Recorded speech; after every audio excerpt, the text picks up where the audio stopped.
welcome everybody and today's Thoughts on Thursdays um, with the group of us.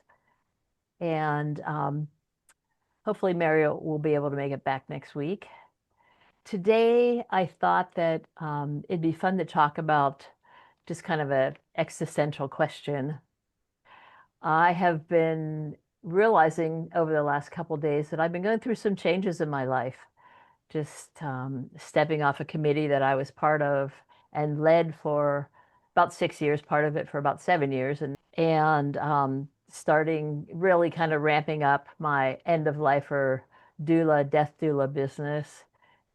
I was traveling the last couple weeks and watching the younger generation really spending time interacting with the 3 to 6 year olds and pondering new life and new futures and a couple other things.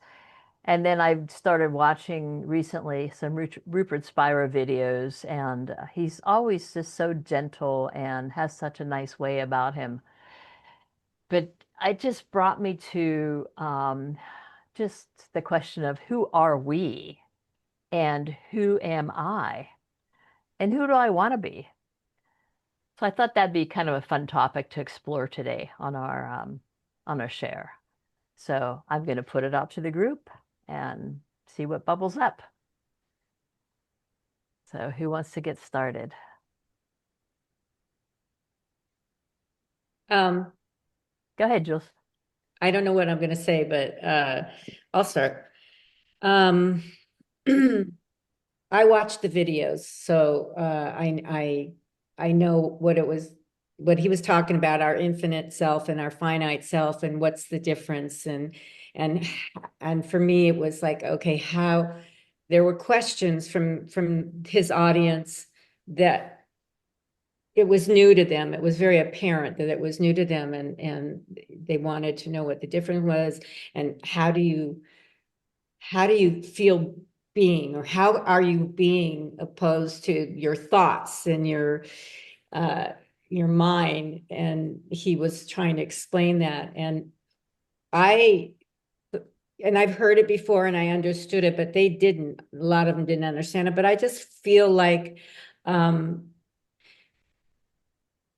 being present for me in the moment is more when I feel like, if you feel you're being, or you're in that space, or when something makes you really awestruck, or something like nature, where you just, it's like it's like a pause, between your thoughts.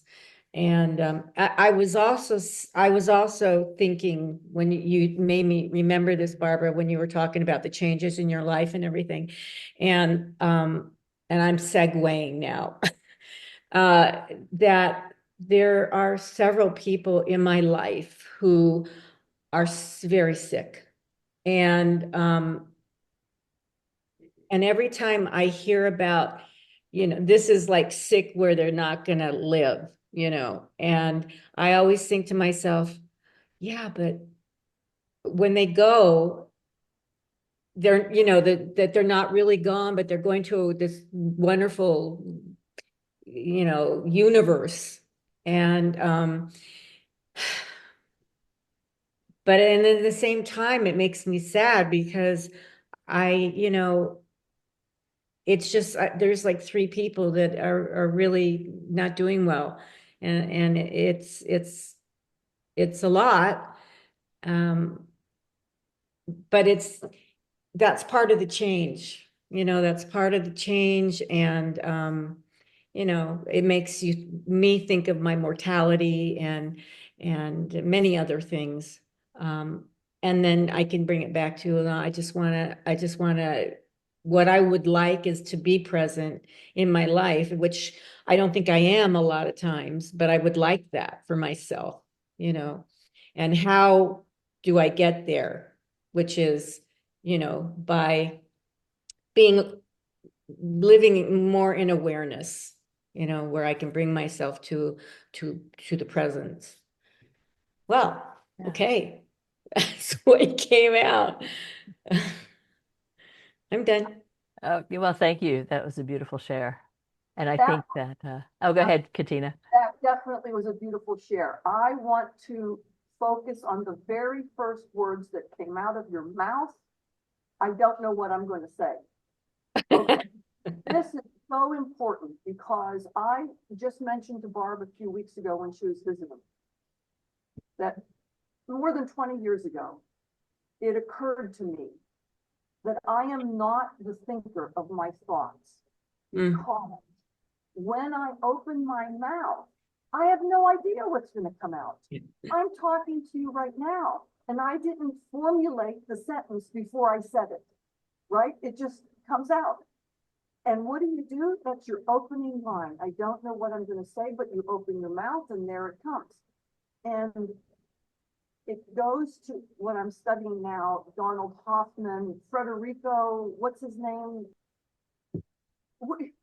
If consciousness is fundamental and does not originate in the brain, then we are transmitting a section of, I have no idea what I'm going to say to you right now. I'm just opening my mouth and it's coming out, right? This is my inquiry. This is what baffles me so much. So when you think about, so they claim that when you pass, your avatar passes. You are not, that consciousness creates reality, not the brain. The brain does not create reality. So everything we see is being created as we observe it. And if we weren't looking at it, it wouldn't exist. And so when we pass, we are this avatar in this computer game, this computer, what are they called? You know, a simulation. These men are now putting forth a new concept. It might be really old, but it's new to me. And we're just not in charge. And if you've ever had a lucid dream, have you ever had a lucid dream where you actually wake up when you're sleeping? And I've only had twice in my lifetime. And I had a nightmare about a year ago, and I woke up during the nightmare and I said, oh my God, I'm asleep. I'm dreaming. Oh my God, I'm dreaming. This is incredible. There's nothing to be afraid of. Just watch it and observe it and see how it's going to play out, and you're going to wake up. And that's exactly what happened. I thought, okay, there's something to this, right? I was asleep and I woke up while I was asleep. Yeah. So Waking dream. Yeah. They're called, yeah. So who the heck are we? I have no idea who, what, where, when, but it is fascinating. And I'm beginning to shift my belief system as a result of it. The new understanding. Haven't gotten there. I was like the man in the video, Barb, who sat there and couldn't answer. And I thought, oh my gosh, this is me. How would I answer? I would be dumbstruck. But he wasn't really dumbstruck. He understood more. He just couldn't piece it together. And that's kind of what it's all about is Right. that, yeah, there are no words to describe what's indescribable. You know, in fact, at the beginning of the Tao Te Ching, it says that too. The Tao is the Tao that can't be described because you can't put words onto the undescribable. So yeah, it's just kind of, but it is fun. It's fun to think about these concepts, Katina. And yeah, good share. Thank you. Thank you. And I was going to just jump in there for a second, but I can't remember what I was going to say. So Chelsea, go ahead. Go on. Thanks, Katina. Good share, Katina. And I'm glad you mentioned the simulation because I've been giving that a lot of thought lately of we're just avatars in this simulation. But my original comment I wanted to share, I think, was more on the subject of these thoughts that we have and where they come from and that they're not us. And it reminds me so much of, the Michael Singer books that I love so much, and That's what I was thinking. the the the one that tells this the Living Untethered, that tells the story of where one day he's just like, wait a minute, I I I hear these thoughts, I see, or I don't know if you hear them or see them, but they come. It's like, but where do they come from, and why are they bossing me around? It's like they really are like this frequency of static that Yeah, just is always present, that we seem to like to tune into, but we're intercepting, they they're what? we're intercepting. You're right. Frequencies of static, and we're Mhm. intercepting them. You don't have to take them for like God's honest truth 100% of the time. You can ignore you can ignore the majority. Right. Yeah. He also was saying, he would say, who's in my head? Who's in my brain talking? Who is it? You Mhm. know? Yeah, when you don't identify 100% with them, and then you're like, wait, I'm a little bit stepped back from them, and it's like, oh, and then your journey goes, woo, your journey of who you are and what you are. But So before I came upon all of what we're discussing today, approximately 25 years ago, I was holding seminars and talking about the nature of our reality. I had shown Barb a little bit of this when she came, and I couldn't believe I even wrote these things. But one of the things that I presented to the class, the people attending, was we have no idea what's going on in our lives, because at this very moment, if the physical universe is real, we are actually on a small ball spinning in the universe at some 150,000 miles an hour. At the same time, we are revolving around the sun at like 50,000 miles an hour in the opposite direction. And we don't have any sense of it. We're being held by gravity. We would actually be falling over, hanging upside down. We don't sense any of this. That fact alone should open the doorway to, wow, none of this is what we think it is. Hmm. Because we are flying through space right now. So bizarre. So bizarre. So when you talk about losing somebody, my attitude has somewhat is beginning. I lost my mother, whatever, 8 or 9 years ago, and I still mourn her. I miss her, and I'm sad. But I think, wow, it's not what I think, it's just, she's not, her physical body is gone, but that consciousness is integrated into the fundamental consciousness of the universe.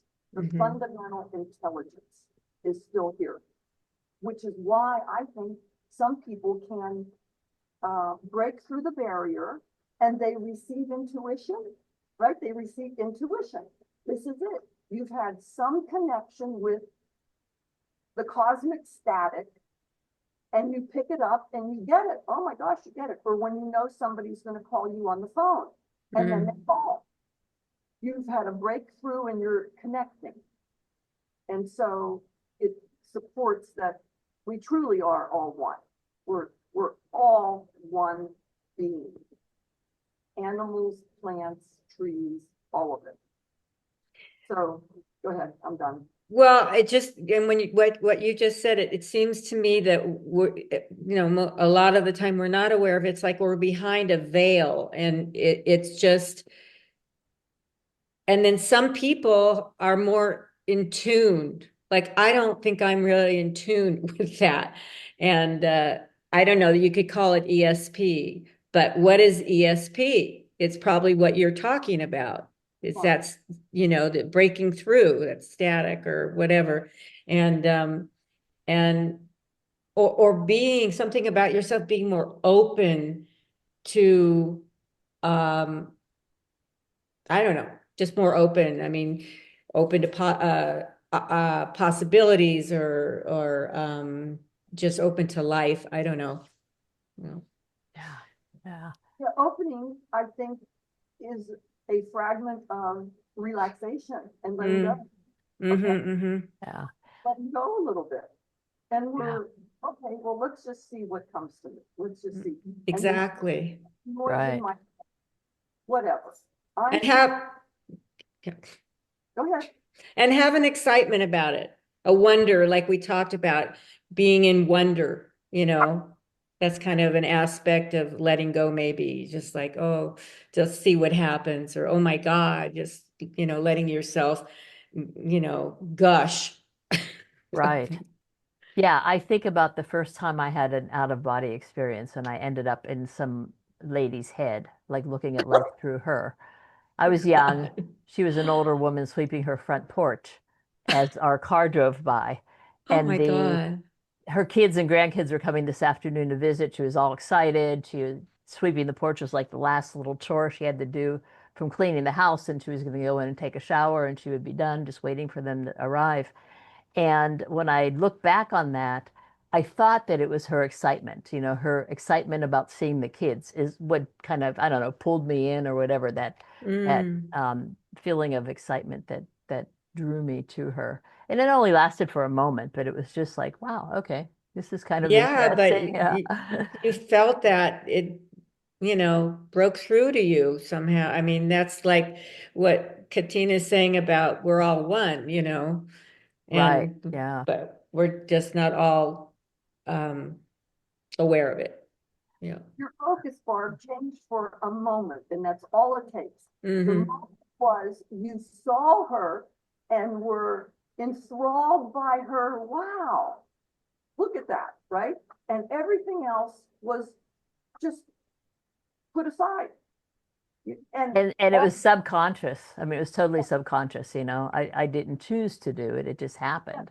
That's what But I'm yeah, saying. yeah, Kind of like that pause, kind of like right. that pause. Yeah. Yeah, That space between your thoughts. right. And I actually remembered what I was thinking of sharing when you were talking earlier, Katina. I've wondered about this over the years. It's like when you mention something like if we're not aware of ourselves, are we still here even here? And I've thought about that. Like if I'm sleeping in a bed alone and my consciousness is gone, I've heard that you're connected to your body by a silver cord or something, and that sounds good. I don't know if it's true or not, but I've actually wondered, if we're asleep and we're not aware of ourselves, is our body even in that bed? Or, if somebody came and looked at the bed when I was asleep, not aware of myself, would it be empty? Or would their consciousness looking for me keep me there? Yeah, I mean, it's just such a tangle, but Wow. just such interesting questions. So, Duran, I see that you're laughing at that. Yeah. I mean, I can't be the only one who's thought of those kind of things. So, Good point. Because what they're saying now is the observer creates what they're observing. So oh the yeah. person into your And it, bedroom and expects you to be in that bed, finds you in that bed, even though you're asleep. right. And there's actually evidence now of researchers, the observer, interfering with the outcomes. So, and I remember there was a movie that was out a number of years ago called Coco. I don't know if any of you saw it. It was an animated film, Oh, and it yeah, I took do. place in Mexico, and it was about the Day of the Dead. I can't Mm-hmm. pronounce it, but it was about them honoring their ancestors. And years ago, a little aside, I worked up in the Catskill Mountains before I headed out to Oregon, and I worked with some guys at a hotel who were from Colombia. And they would talk about the altars that they had and their ancestors and how they were such a part of their family. It just seemed like um, they left physically, but they were always there, and the family would have conversations with them and do things to honor them and sit in front of the altar. And in the movie, they talked about how it was important to remember your ancestors because once you stop, this is my interpretation of it anyway. I don't know if this is actually what the movie was presenting, but once you stop remembering your ancestors, then they have a tendency to go on and they're not part of the world anymore. And again, I think it's that consciousness, that observer remembering those people that keeps them and their essence and their spirit alive and present. But anyway, it's just again something to just kind of discuss and ponder. So I just find that stuff fascinating. Well, for those of you who haven't seen Kung Fu Panda, the very first animated film I've ever watched, which was recommended by someone who came to stay with me. It's filled with deep thinking. Exactly what we're talking about, but it's set in a beautifully created animation with this panda bear. I highly recommend it. It's totally enjoyable. It was so mind-blowing. I went online and I downloaded 6 or 7 pages of quotes that came from Kung Fu Panda. And I could have Wow. been Deepak Chopra. I mean, amazing, lighthearted, fun, and informative. So, Kung Fu Panda. Okay. Trying to remember if I saw that. I remember the movie, you know. Now I'll have to look it up on Netflix. Yes, exactly. It's on Netflix. Yeah. Worth watching. Or again, watching again. Watching. Yeah. Yes, yeah, it's on my list also. So I have a thought on just on the, you know, if I'm asleep having a dream and I'm off and away in another world and somebody comes in and sees me sleeping in the bed, I just want to interject my 2 cents on this. The Chelsea sleeping in the bed that somebody sees is their version of me, Yes, yes, Mhm. yes. which is a wholly in its own separate self, I believe, than the version that I think I am when I feel embodied in this body. But That's really right on. yeah, and so so as long as that version of Chelsea exists for them, she's laying in the bed, but And I think that that goes with even when we're awake. You know, you're all seeing a version of me that is yes. probably different from each other's, and my version, Yeah. like when we hear ourselves talking on a recording, you know, it's like, oh, that doesn't sound like me. You know, for what it sounds like me in my head, the voice sounds different. So Yeah. yeah, Looking at yourself in the recording yeah, to think, wow, is that what I look like? yeah, yeah. Like, Now let's see. Gordy wrote, I find that Rupert is easier to understand than most for me. Yeah, yeah. He's got such a gentle way of Mhm. sharing information. Yeah. In some ways, he kind of reminds me of Mr. Rogers a little bit. You know, he's just very Yeah. kind of slow paced and comfortable. You know, he just kind of. I'm going to read a quote that I heard this morning from a meditation that he did, and this is so beautiful. And we can all just kind of sit and relax as we listen to this. That all of our suffering, psychological or emotional suffering, consists of our resisting what is present or our searching for what is not present. This resistance and seeking, it does not rise on behalf of ourself. The fact of simply being aware of awareness itself. It arises on behalf of the illusionary self, which when sought cannot be found. If we look for ourself, that intimate, familiar one that we call I, we simply find the fact of being aware. Great. I think that kind of brings us back to what we talked about at the beginning of just the two separate selves, Mhm. or the illusion of two separate selves. Where did you get the quote or It was from a meditation, and I can Oh, send the that to you. meditation. Okay, would you? Yeah, yeah, Okay. just a short meditation that he did that I was listening to earlier. And I just thought that was interesting because so much of our suffering, I mean, when you think about Buddhism, and I think Rupert is a Buddhist, but the suffering, A resistance, isn't it? He said the resisting yes, of, of what is, yeah. and searching or seeking for what is not. Mm. And one of the quotes that I read from when we did quotes a couple weeks ago, which actually came from Katina, and one of the ones that I glommed onto was, again, it's not that we're not trying hard enough. It's that we're resisting too much. Like And that. yeah, Mhm. just that pushing back against the vibrations, the energies that we don't have to. It's more just kind of that being and accepting that. Our fear Would of, you repeat that one more time? Yeah, what do you want repeated? Just that last quote.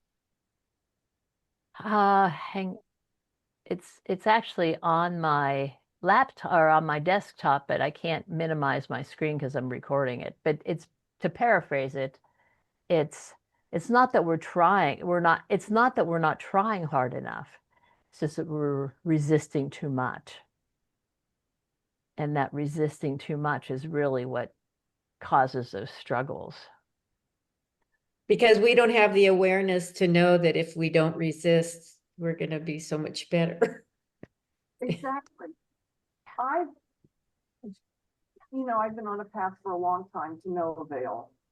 Have been neurotic, screwed up, couldn't find self-love, didn't think I was as good as everybody else, blah, blah, blah, all of it. And somehow I had a shift, somehow.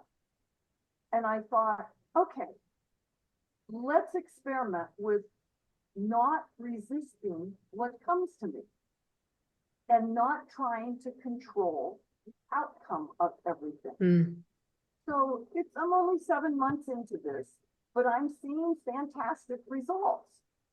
Not only in the way I feel, which is the most important thing, but the outcomes themselves.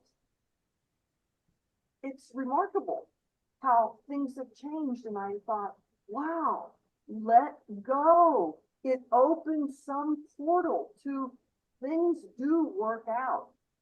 Instead of being afraid, oh, I don't want this to happen. Oh my gosh, just saying, okay, well, whatever the circumstances, I am now one step into a new way of being. I can only one little step.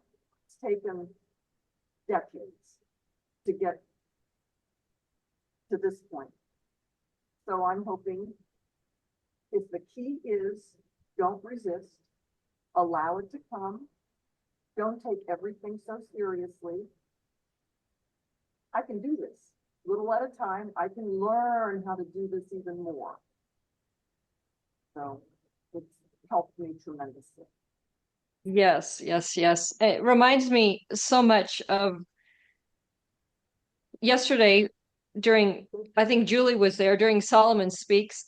It was kind of a unique Solomon yesterday. But anyway, me and Gordy were talking afterward about, struggle and people trying to overcome stuff in their life. And I said to Gordy, it's like you're pushing a boulder up a hill. You're just pushing a boulder up the hill. You're you're doing this on and on and on, and you're pushing this huge boulder up the hill. And while you're doing it, you're talking to people next to you on the hill, and you're like, oh, I'm pushing this boulder up the hill. It's so hard. I'm trying to find the answer. I'm trying to get this boulder up the hill. And you're talking and discussing with people as you're pushing the boulder up the hill. And but you never stop to think, what if I just stop pushing the boulder up the hill and I just let it fall? Well, that's that myth. What is that myth about? Who's pushing the boulder up the hill? I just read it the other day and I can't remember it. Right, So- like Sisyphus or something, I think his name is. What is it? I think his name is Sisyphus. Yes, like something like that. Yeah. It's so ironic that you would bring that up. I just read that 2 days ago. And the summary that I read, if I can remember, is he's happy doing it. Be happy pushing up the boulder up the hill? He's happy. This is what he's stuck in. He pushes and it goes back down and he goes back up and it goes back down. And this is what he's created for himself and he's perfectly content.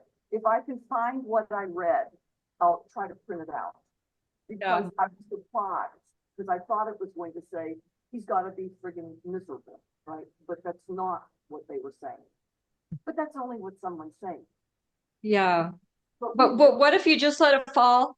You walk down the hill and you go sit on it and have a cup of tea and ask it and be with it.